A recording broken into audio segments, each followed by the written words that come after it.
దేశవ్యాప్త సమ్మెలో భాగంగా కొల్లాపూర్ ఆర్టీఓ కార్యాలయం ఆవరణంలో ఏర్పాటు చేసిన సమ్మె కార్మికుల సమక్షంలో సిఐటియు నేత ఈశ్వర్ ప్రసంగిస్తున్న దృశ్యాలు, పాల్గొన్న నాయకులు, టీడబ్ల్యూజేఎఫ్ నేతలు కూడా సంఘీభావం తెలిపిన దృశ్యాలు. అందుకోసం ఈ సంఘాలు కోట్లు 4 కోట్లు అమలైతే ఇలా కూర్చొని మాట్లాడుకో, ఇలా సమ్మెలు చేయం.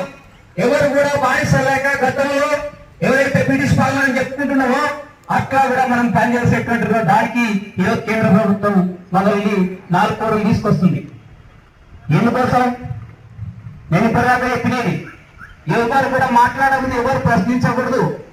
ఆయన చెప్తున్నాడు, నరేంద్ర మోడీ గారు ఏమని చెప్తున్నారు, నేను రోజుకు 18 గంటలు పని చేస్తున్నా, మీరు 20 గంటలు పని చేయాలి, 20 గంటలు పని చేస్తే దేశం అభివృద్ధి అవుతాయని చెప్పి చెప్తున్నాడు.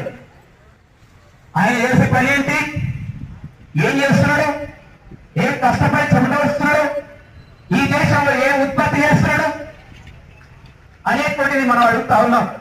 ఆయన చెప్తున్నాడు ఏమనంటే పని గంటలు మనం తగ్గించాలి, ఉన్నటువంటిది పని ఒత్తిడి పెరుగుతుందని మనం అంటుంటే ఆయన పని గంటలు పెంచాలని చెప్పి చెప్తున్నాడు.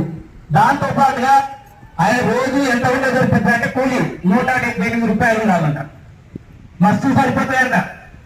ఆయన వేసుకున్న కోట్ ఎంత, ఆయన తినే ఫుడ్ ఎంత, ఇట్లా ఎక్కడ చెప్పుకుంటే కోట్ల రూపాయలు ఈరోజు దేశంలో అట్లాంటి దుర్మార్గంగా ఈరోజు